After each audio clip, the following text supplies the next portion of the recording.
sudah siaran. Assalamualaikum warahmatullahi wabarakatuh. Selamat malam waktu Indonesia dan salam semua. Teman-teman PPI Dunia dan audiens dimanapun berada, kali ini hadir kembali bersama Anda kegiatan PPI Dunia bertajuk webinar seri ketiga menuju simposium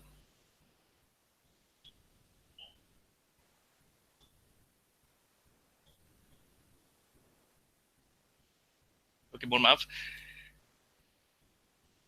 Ini adalah acara webinar seri ketiga menuju simposium PPI kawasan Amerika Eropa tahun 2018 yang akan diselenggarakan di Hannover, Jerman. Simposium 2018 nanti mengangkat tema How to Secure Indonesian Energy Sovereignty, Security, Economy, and Sustainability Nexus.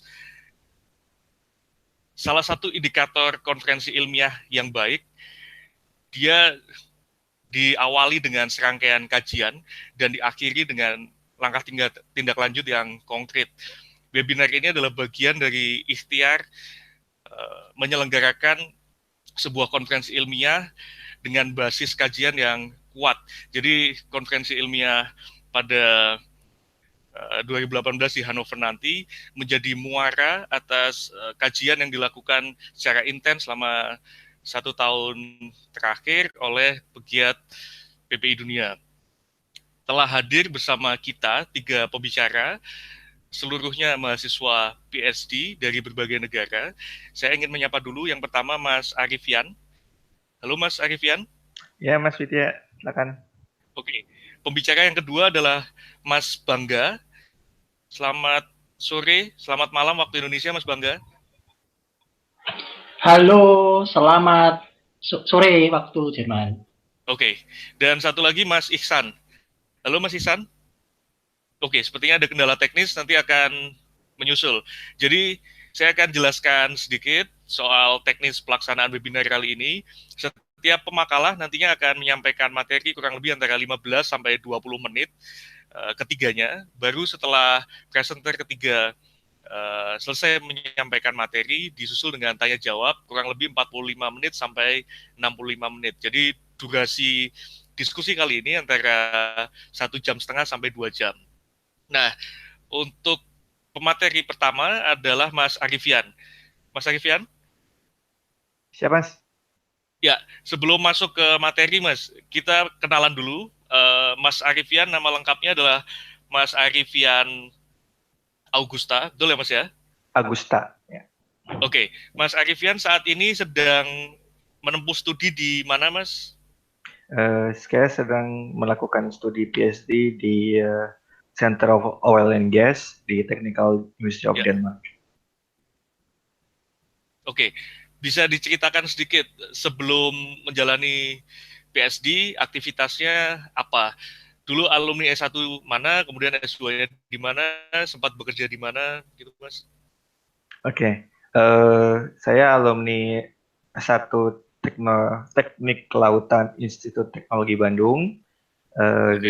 Setelah lulus, saya bekerja 1 tahun di bidang oil and gas.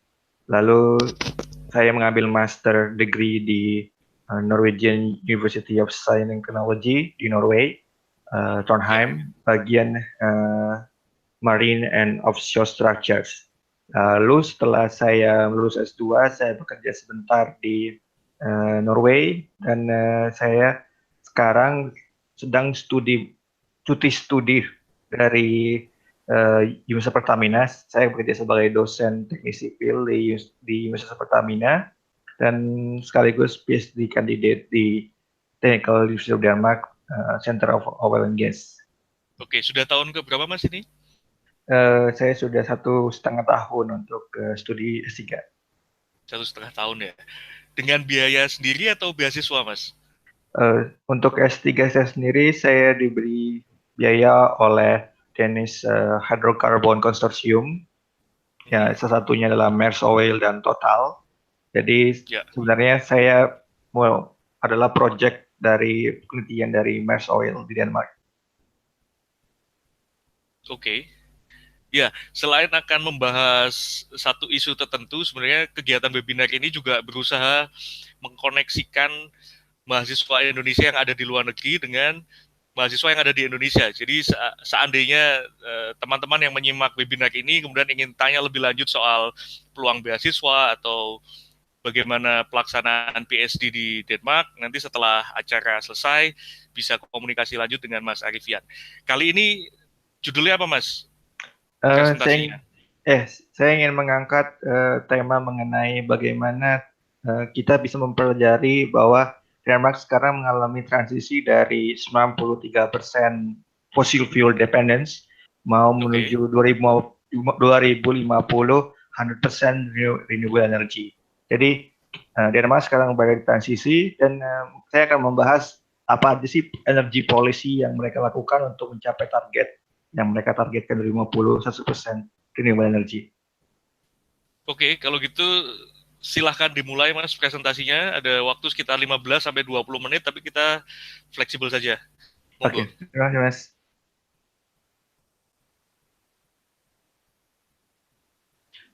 Tes, apakah bisa dilihat? Ya. Oke, saya mulai saja kalau gitu. Tolong Mas Widya kalau saya kelebihan waktunya dipotong saja. Tema yang akan saya bahas adalah transition from fossil fuel to renewable energy. Yang lebih tepatnya kita akan mempelajari bagaimana Denmark sebagai negara yang tadinya sangat tergantung dengan oil and gas bisa merubah diri menjadi 100% renewable energy. Oke.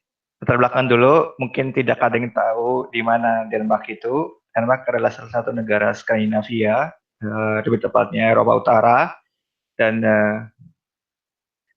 Denmark bisa dibilang negara yang tidak sebesar negara seperti Jerman ataupun negara Eropa lainnya yang di kontinental, lebih seperti Indonesia di mana memiliki banyak pulau dan persebaran penduduk yang cukup merata di semua daerahnya. Lalu latar belakang saya ingin membahas kenapa Denmark ingin lepas dari fossil fuel ini. Sebenarnya latar belakang utamanya adalah karena pada tahun 1973 90% lebih energi Denmark itu berasal dari fossil fuel, tepatnya minyak. Lalu ya mungkin sebagian kita tahu kalau pada tahun 1973 tersebut terjadi perang antara Israel dan Liga Arab, di mana Liga Arab yang salah satunya juga kebanyakan anggotanya adalah OPEC mau melakukan embargo minyak yang kepada negara-negara Barat dan salah satunya berdampak ke Eropa dan Denmark. Jadi ini membuat Denmark ya kekurangan pasokan minyak yang luar biasa, dan karena kekurangan pasokan minyak membuat ekonomi Denmark sangat terpukul dan menjadi krisis energi dan krisis ekonomi. Salah satu dampaknya yang banyak diingat bahwa selama tahun 1973 sampai 1975 bahwa misalnya hari Minggu itu tidak boleh ada satupun mobil yang bekerja karena ingin mengkonservasi minyak yang sangat sedikit akibat embargo dari OPEC. Lalu bagaimana dengan Denmark sekarang? Jadi latar belakang utamanya adalah ketakutan akibat mereka tidak mau lagi kena embargo ataupun tergantung dengan minyak yang berasal dari kebanyakan dari Timur Tengah. Memang sekarang mereka mempunyai Danish and part of North Sea oil field yang tidak sebesar Norway, cuman tidak cukup besar sehingga bisa buat keuntungan dari minyak dan gas. Dan sekarang mereka menjadi net eksportir minyak dan gas. Dan salah satu kebanggaan mereka adalah negara dengan konsumsi energi paling kecil per kapita. Dan menjadi saya bold karena dengan menjadi negara konsumsi energi paling kecil, mereka mempunyai kemampuan efisiensi energi yang sangat besar. Lalu negara dengan kontribusi terbarukan paling besar dunia sekarang setahu saya 52% energi di Denmark itu disuplai oleh renewable energy. Yang keempat, ekspor energi paling besar di Uni Eropa. Lalu ya dari semua hal ini bisa dilihat bahwa Denmark sekarang sudah cukup jauh dari ketergantungan dari fossil fuel dan mereka tetap ingin 100% renewable energy tahun 2050. Kita akan bandingkan konsumsi energi atau outlook energi antara Indonesia dan Denmark. Kita mulai dari tahun 2010. Tahun 2010 kita lihat bahwa posisi konsumsi energi antara Indonesia dan Denmark itu sangat similar. Jadi hampir semua konsumsi energi tergantung dengan fossil fuel. Lalu tapi kita lihat dengan target tahun 2050, Indonesia masih sekitar 30 atau hampir 40% berasal dari BBM, sedangkan 2050 Denmark sudah 100% renewable energy. Jadi kita mulai dengan start yang sama, cuman endingnya kita masih ketinggalan jauh dari energi polisi yang berada di Denmark. Lalu apa sih karena untuk mengalami transisi ini, maka ada beberapa energi polisi yang ingin saya bahas yang dilakukan di Denmark untuk mencapai target dari 50-100% renewable energy.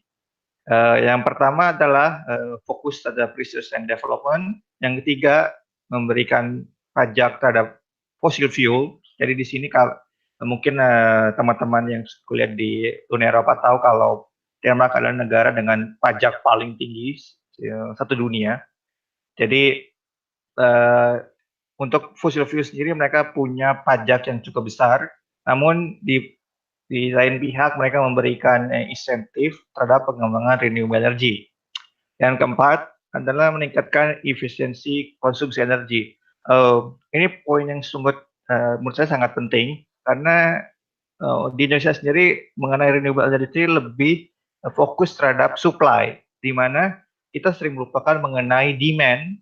Jadi menurut saya untuk mencapai 100% renewable energy maka kita harus mempunyai supply security dan juga demand efisiensi. Jadi perlu dua-duanya. Tidak bisa kita harus teknologinya harus mengejar supply, tapi juga harus mengejar bagaimana memberikan efisiensi yang lebih besar terhadap pemakaian energi di publik. Yang kelima, yang poin yang cukup menarik adalah memberikan insentif terhadap mobil listrik. Ini akan beberapa yang saya bahas, yang apakah polisi-polisi ini ada kendala ataupun apakah bisa diterapkan di Indonesia jika kita ingin mengikuti target Denmark untuk 100% renewable energy. Poin salah satu yang penting dari transisi dari Denmark menuju renewable energy adalah mereka memanfaatkan tenaga angin sebagai sumber energi utama. Kondisi geografi Denmark yang datar, ya di sini bisa dibilang tidak ada gunung sama sekali, tidak ada volcano ataupun bukit, jadi sangat datar dan memiliki angin yang cukup kencang, sehingga menjadikan tenaga angin menjadi sumber utama. Poin yang menarik lagi adalah tenaga angin adalah sesuatu renewable technology yang menurut saya paling maju dibandingkan teknologi renewable lainnya, dan bisa dibilang sekarang sudah sangat ekonomis. Jadi di Denmark sendiri itu biaya listriknya untuk dari tenaga angin bisa 6 sen US dollar per kilowatt. Salah satu juga yang menarik adalah instalasi bisa dilakukan di darat ataupun juga di lepas pantai. Berikut adalah kesebaran offshore wind farm di Denmark. Jadi bisa dibilang hampir semua daerah Denmark itu mempunyai potensi angin. Mungkin kalau misalnya teman-teman sekalian punya kesempatan Denmark, bisa ataupun ke Copenhagen bisa lihat kalau anginnya itu sangat kencang. Jadi dinginnya tidak seberapa, cuman real feel-nya itu luar biasa dingin karena angin. Bisa dilihat hampir semua daerah di Denmark mempunyai potensi angin, dan mereka kedepannya ingin agar potensi offshore wind farm itu lebih dimajukan karena satu, offshore wind itu tidak ada kendala lahan, Jadi tidak ada harus pembebasan lahan ataupun akibat kondisi geografis. Offshore wind farm menjadi satu primadona di Denmark. Satu contohnya yang ada di saya itu di offshore Copenhagen. Dan rupanya hal ini juga menjadi sorotan di pemerintahan Indonesia karena saya tahun lalu ada beberapa anggota DPR yang melakukan studi banding mengenai renewable energy di Denmark, dan salah satu poin yang dibahas adalah mengenai offshore wind. Dan rupanya itu menjadi salah satu pemikiran untuk peraturan Presiden nomor 22 tahun 2017 mengenai pengembangan renewable energy, bahwa Indonesia memiliki 60 gigawatt potensi sumber daya angin di Indonesia. Dan itu menurut saya bisa menjadi suatu hal yang dikembangkan karena untuk tegangnya sendiri, menurut saya teknologinya dan sudah mature dan juga price-nya sudah sangat ekonomis untuk dilakukan. Dan satu poin yang ingin saya bahas adalah tenaga angin itu bisa cuma 1 atau 2 turbin angin dipasang dan kita bisa listriki daerah-daerah yang pulau-pulau yang terpencil. Jadi bisa dibikin large scale ataupun small scale electricity. Yang lalu poin yang berikutnya adalah mengenai meningkatkan efisiensi energi. Untuk offshore, beberapa jenis teknologi renewable energy adalah mengenai supply security. Namun kita harus ingat kalau supply security harus diimbangi dengan demand efisiensi. Karena harus diakui kalau misalnya kita tidak mengerem demand terhadap energi, maka akan suatu saat di mana perkembangan teknologi renewable tidak akan bisa mengimbangi dari demand yang ada. Salah satu yang dilakukan oleh Denmark sendiri adalah dengan melakukan efisiensi dalam berbagai bidang, terutama di bidang transport dan di bidang building, civil building, di mana mereka memfokuskan untuk penggunaan teknologi ramah energi seperti lampu ramah energi, pemanas energi, dan air conditioning, dan terutama mobil, karena transport sendiri adalah sektor yang hampir sepertiga energi dipakai di sana. Dan poin yang penting yang dilakukan oleh pemerintah Denmark karena memberikan insentif untuk penggunaan teknologi hemat energi. Jadi salah satu contohnya seperti pengurangan pajak ataupun juga insentif jika ada bisa menggunakan demonstrasi yang bisa digunakan dan sebagainya. Sebagai contoh, Denmark bisa membuat negaranya tumbuh secara ekonomi tanpa perkembangan demand energi yang besar. Dengan inisiatif yang mereka lakukan sekarang, tahun 2014 dan 2016 malah mereka mengalami penurunan demand energi tanpa penurunan economic growth. Jadi menurut saya ini salah satu goal yang mungkin kalau kita ingin 100% renewable energy, maka kita harus melakukan efisiensi energi yang cukup masif. Jadi contoh salah satu yang saya sampaikan sebelumnya bahwa transportasi merupakan sektor yang mengkonsumsi energi paling besar, baik di Denmark maupun di Indonesia. Dan perubahan ini harus dilakukan dengan cara awal karena infrastruktur yang dibutuhkan untuk merubah transport dari berbagai sistem BBM ke listrik ada berbagai macam yang bisa dilakukan. Pertama, kita harus membangun misalnya charging station ataupun mengupgrade electric grid yang ada di Indonesia agar bisa menampung demand yang lebih akibat mobil listrik contohnya. Mobil listrik menjadi opsi karena mereka punya efisiensi tinggi, namun di sisi lain karena bisa dibilang mobil listrik masih novel sekarang, harganya jauh lebih tinggi daripada mobil yang berbasis combustion ataupun BBM. Dan karena mobil listrik ini adalah salah satu pilar perubahan Denmark dari negara berbasis BBM ke berbasis renewable energy, maka penting untuk melakukan perubahan infrastruktur yang masif. Dan harga mobil, satu kendalanya adalah harga mobil listrik yang mahal, sehingga membutuhkan insentif dari pemerintah. Di sini pemerintah Denmark memberikan potongan pajak, bisa dibilang tidak ada pajak sama sekali untuk pembelian mobil listrik di Denmark sampai tahun 2015.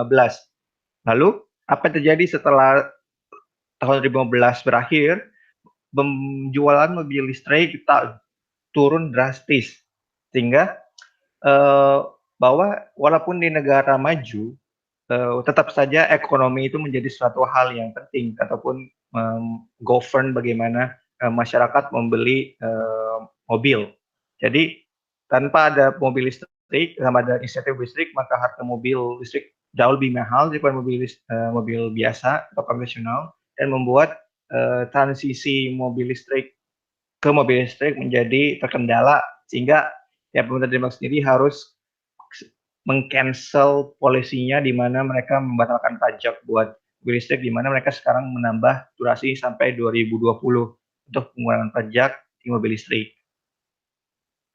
Lalu yang poin yang paling penting juga adalah bagaimana kita harus membuat bahwa di pandangan publik tidak harus mempunyai mobil dan harus menggunakan transportasi publik.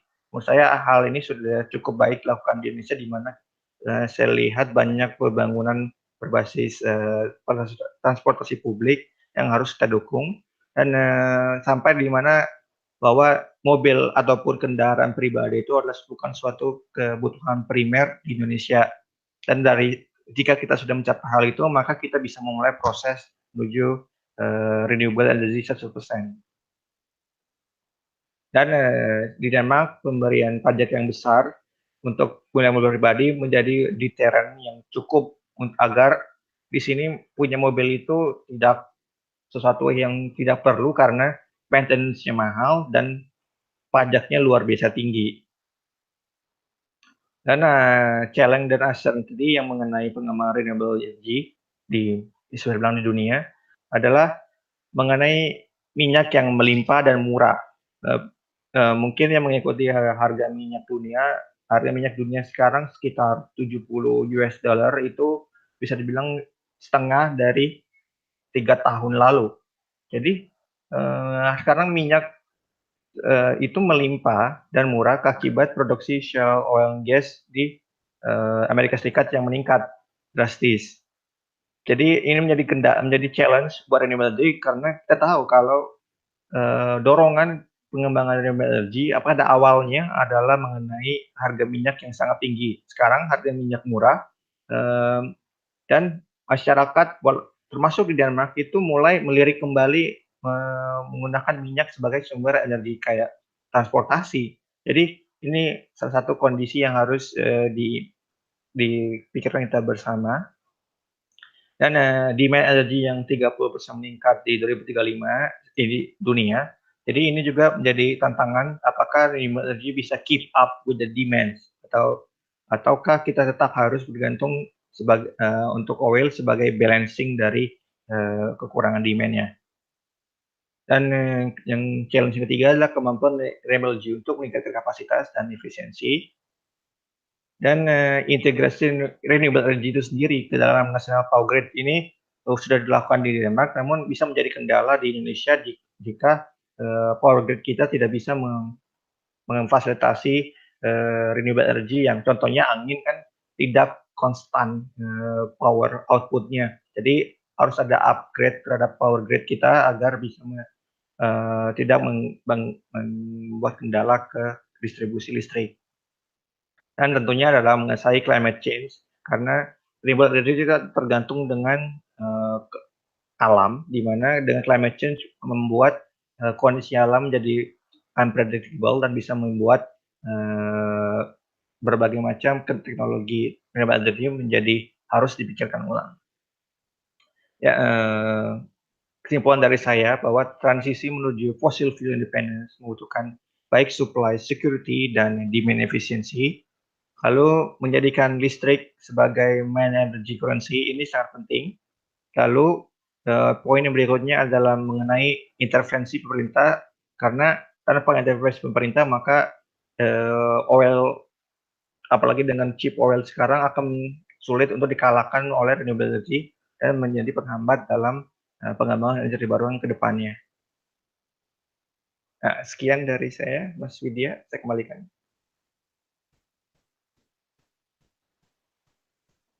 Ya, baik, terima kasih Mas Arifian atas presentasinya. Saya pikir banyak hal yang bisa didiskusikan. Sudah ada beberapa pertanyaan yang masuk, nanti kita bahas ya Mas Arifian ya. Ya, Tapi silakan, Mas. sebelumnya kita lanjut ke presentasi kedua. Sebenarnya ada Mas Iksan. Apakah Mas Iksan bisa dengar suara saya? Halo? Mas Iksan? Videonya, kameranya bisa diaktifkan, Mas? Oke, sambil menunggu Mas Iksan untuk... Oke, Mas Iksan? Baik. Halo, Mas Iksan? Belum terdengar suaranya, gambarnya sudah muncul, Mas. Ya. Halo? Halo. Ya. Ya, halo, Mas. Ya, oke. Selamat sore, Mas Iksan. Saya perkenalkan. Jadi Selamat Mas Iksan malam, Mas. adalah saat ini profesional doktoral in engineering, process and product design di TU Eindhoven. Betul ya, Mas Iksan ya? Saya Atau bisa dijelaskan, Mas? Sekarang itu udah oke. Terima kasih, Mas ya. Selamat sore mungkin semua pada teman semua. Nama saya Iksan. Ya. Saya saat ini kita baru menyelesaikan satu proyek hibah dari pemerintah Amerika atas nama Millennium Challenge Account Indonesia. Ini adalah hibah terbesar selama Indonesia hibah dari negara-negara lain. Jadi besar hibahnya sekitar 600 juta US dollar dan ada sekitar 300 juta US dollar yang sudah diselesaikan untuk renewable energy. Jadi cukup besar renewable energy, ada di 100 lokasi sekitar 16 mega. Jadi proyek ini adalah G2G dengan pemerintah Amerika di bawah Bappenas, Mas.